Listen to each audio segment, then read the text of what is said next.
Hey everyone, welcome back to the range. My name is Matt. Got some 9mm to test today. This is 135 grain Federal Hydra Shok deep.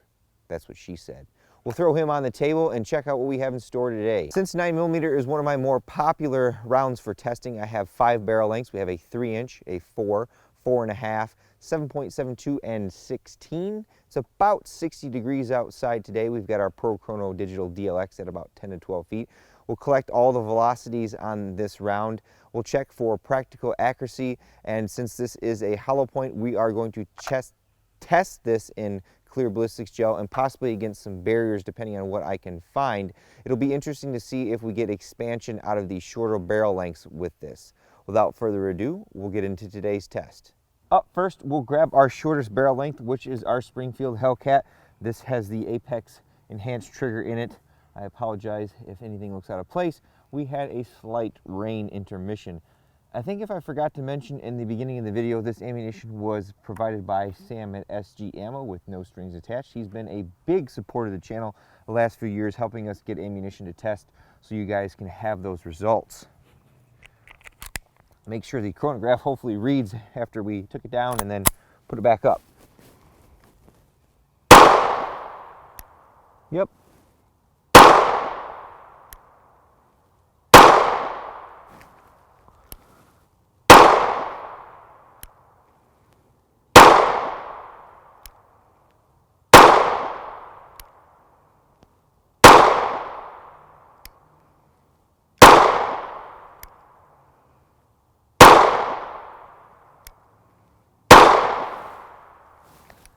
And now for our 4-inch barrel. This is a Glock, I almost said Smith & Wesson, Model 19 Gen 4 MOS. I've been out here for a little while. Got frustrated at the rain. Just need to relax. Out just having fun shooting with you guys.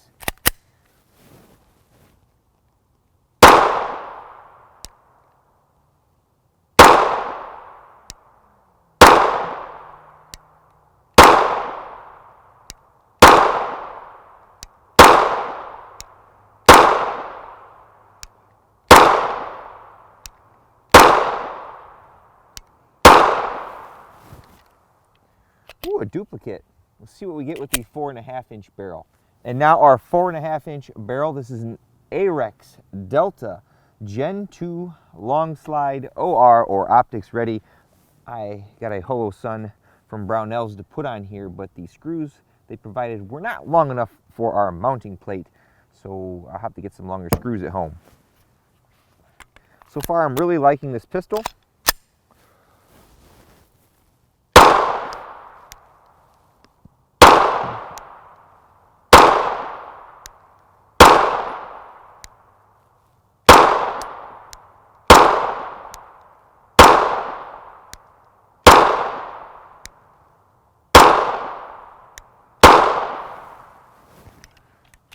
And now it's time to almost double our barrel length. Here we have our CZ Scorpion Evo 3 S1 SBR. That's a mouthful. Got a lot of HP Industries parts on here. Got the Yeti Works switchback, factory stock. Very nice PCC.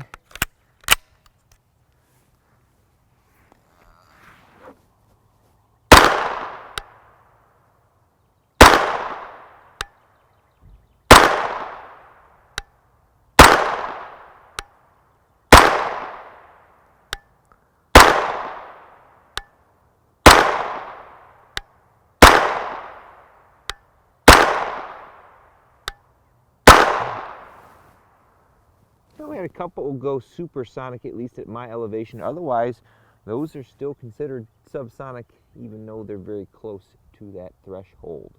And finally, our 16-inch AR-9. This is a friend of mine's gun. Got a Vortex spark up top, Radion ambi charging handle, BCM pistol grip and stock. Very nice looking firearm here. Takes Glock mags, which is a plus.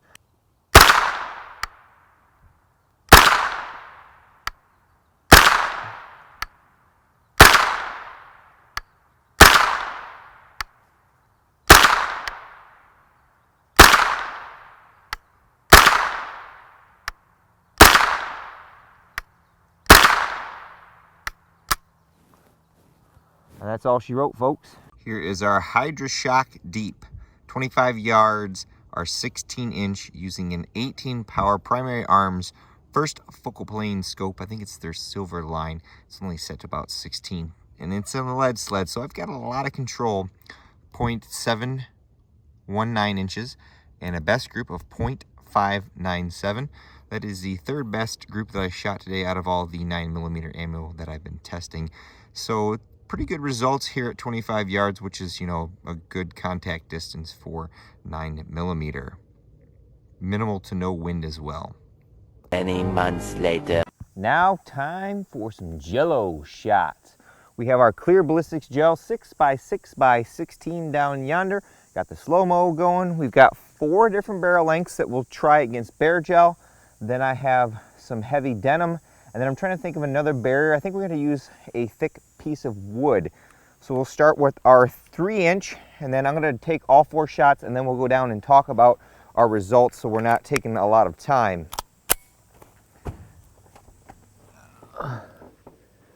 Get right here where I want it, hopefully.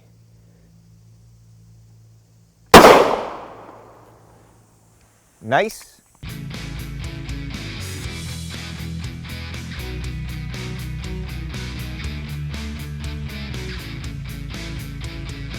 Now on to our 4-inch Glock 19.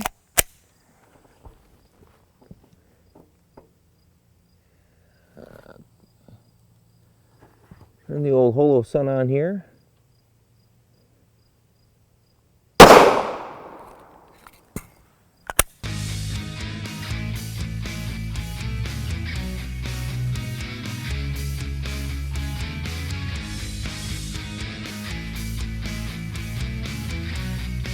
Now onto our CZ Scorpion Evo. Should see a good velocity jump here. Don't really need this bag. This is going to be right under the 3-inch. Little low there. I'll go check that and make sure that we're good.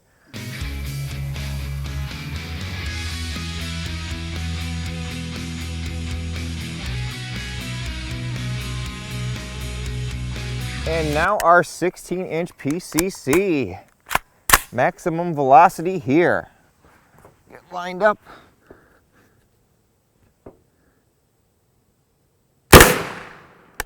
Shot a little close to the 4-inch, but we should be able to discern those paths pretty well.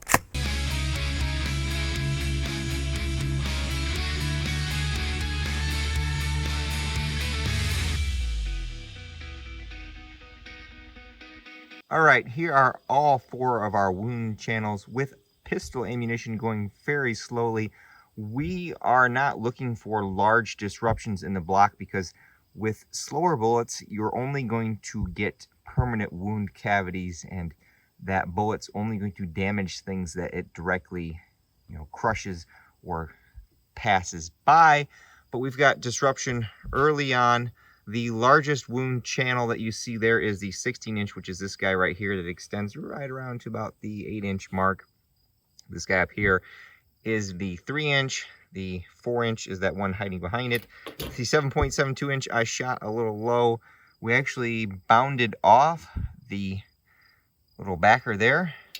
As far as our penetration depths go, the furthest was the 3-inch, right around almost 19 inches. Otherwise, most of the other ones are right around 18. Even the 7.72 inches, 18. It is actually base forward, likely because it hit the bottom of the block. I'll take another shot off camera to see if that 7.72 inch has any difference. We'll grab these out of here, and then we'll do a big shot once we've tested the heavy denim and stuff. Now we're going to test some quote-unquote heavy clothing. I have 2 10-ounce layers of denim. I have some Cordura cargo pants type material in between, 2 layers of that, and then another 2 layers of 10-ounce denim. Now this is going to make these tests longer in length, so I'll have to put the timestamp so you guys can skip around if you want, or just watch it on 2X. I appreciate everyone who watches the content. So with hollow points, you know, you've got this wide open tip. If you clog that up, then you won't get expansion. So this heavy denim is supposed to mimic someone wearing a lot of clothes in wintertime. I'm not sure. I know the FBI actually has a bunch of different layers of things in here. So we're going to stick with what I have available, so those results may not carry too far outside of here. We'll take a shot again with each barrel length. Barrel length. If I get lined up here.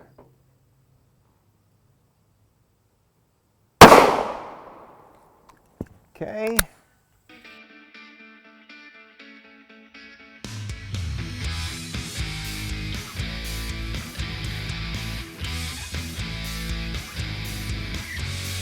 Now back to our 4-inch. Don't really need this here, but whatever.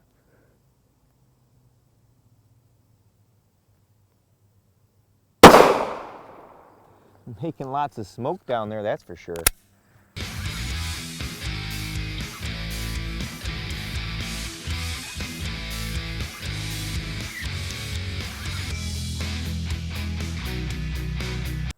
Now on to our Evo.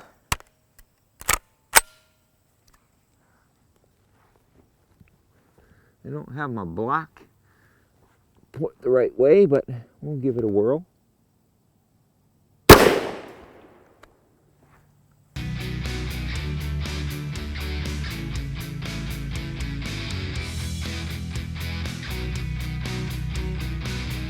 And now back to our 16-inch. If we don't get a velocity off these because of how I'm positioning the block, we always have the averages that we've taken at the beginning of the video. And this will be our last shot, and we'll go check out what we did.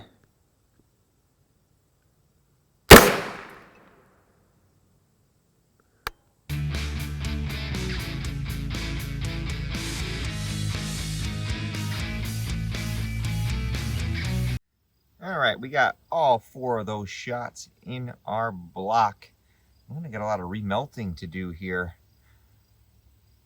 Very similar wound tracks going on there. The disruption settles down around the 11-inch mark. And if I give this thing a bonus point, it's for its consistency.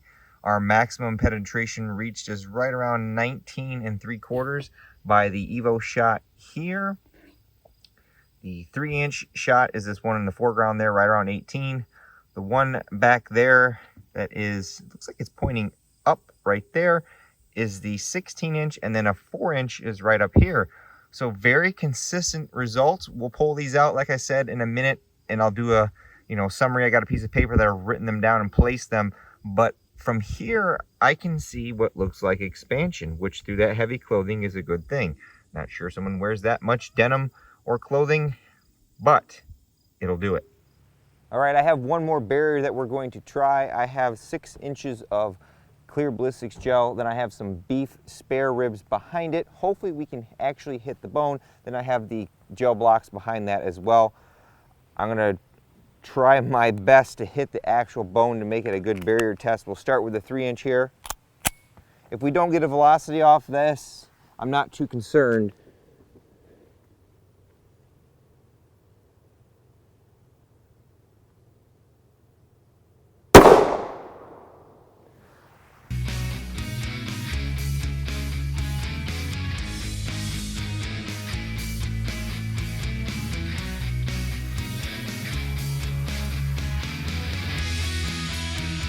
I checked our shot placement on the 3-inch and we hit bone.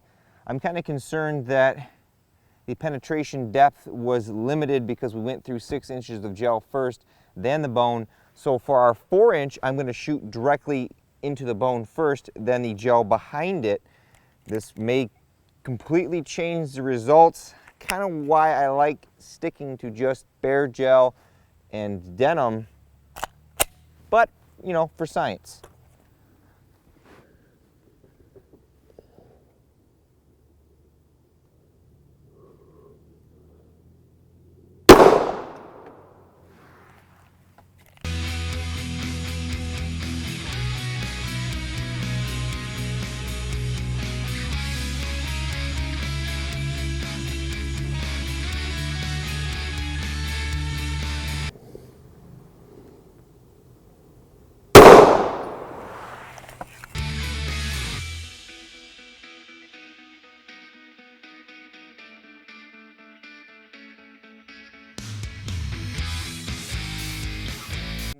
And we'll take a shot from the 7.72 inch. The bugs are already swarming around the meat down there.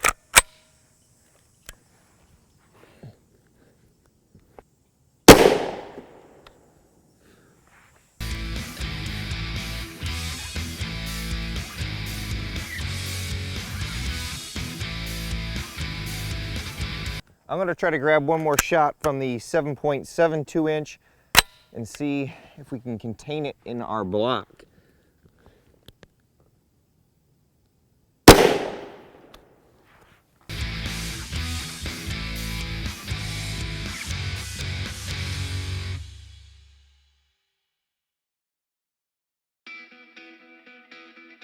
So our first 3-inch shot was the only shot that we put the gel block in front of our beef ribs. I keep saying pork, they're beef ribs. So we put this in front of it. It obviously penetrated the entire 6 inches of the block. We hit our bug-laden rib right here. We were able to penetrate no problem, and we ended up about 1 inch into the gel block behind it. So about 8 inches of total penetration if you include that rib.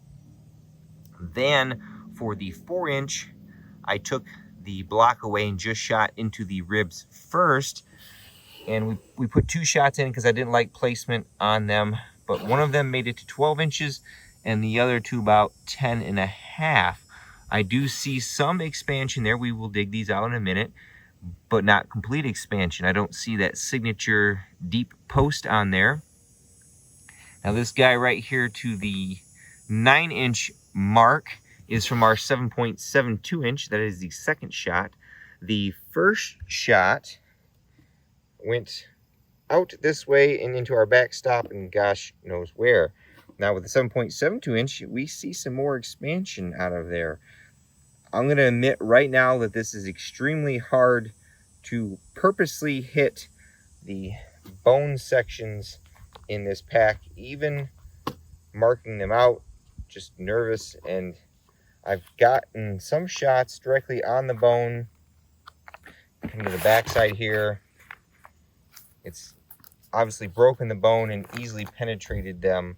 I have one final barrier that we're going to test. I have 1.5 inch thick piece of pine board down there in front of our clear ballistics gel block. See what this will do.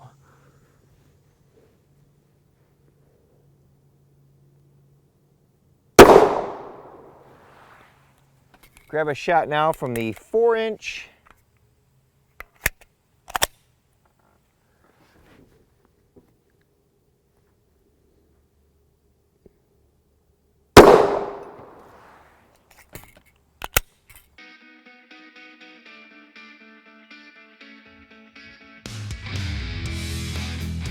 Now from the Evo.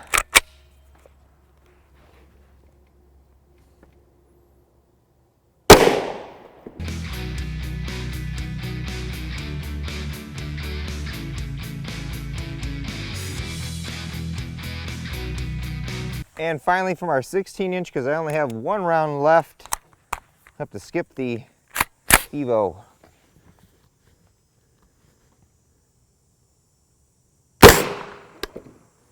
Right on the money.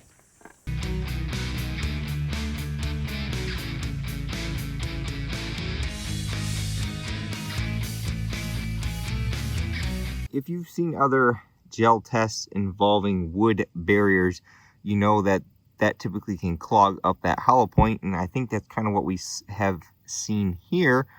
Our 3-inch and our 4-inch made it right to about the 17-inch mark. They're both sitting right there. I don't see any expansion out of that. And our 16-inch made it all the way to the 22-inch mark. I will dig these out in a second, but rather uneventful, but that is a pretty hard barrier to have to penetrate. I wanted to wait until I got all the different barriers tested before I did any speaking on our recovered rounds, but here they are in a column and row format. We have our bear gel, heavy clothing, beef ribs, and the 1.5 inch pine, 3-inch, 4-inch, 7.72, and 16. Very consistent performance in the clear gel and heavy clothing.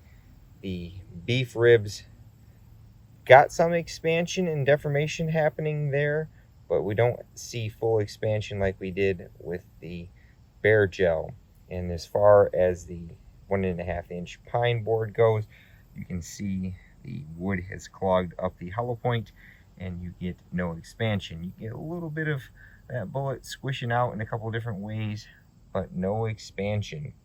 Well, everyone, that about concludes our feature-length film on the performance assessment of our 135 grain Hydra Shok Deep in 9mm from Federal. We had really good velocities for that 135 grain non-plus-P loading. We went supersonic in our longest barrel length, but if you were using this in a 4-inch barrel that was suppressed, you'd stay subsonic and you wouldn't get that supersonic crack. As far as our accuracy goes, anytime I can get under 1 inch with a 9mm load, I always consider that above average. Normally when I get into the 1/2 inch or under, that's superb accuracy. Again, for my skill set and the hardware that I'm using, I'm giving you the best case scenario. Obviously with a pistol, I may not be as accurate as a rifle on a bench. As far as our gel results go, we met the minimum penetration depth in all of our barrier tests. As far as expansion goes, I think this particular load lends itself to having more penetration. That's probably why they call it Hydra Shok Deep versus all the expansion that you would see with HST with less penetration. I'm not particularly sold on adding any additional barriers for our testing out here.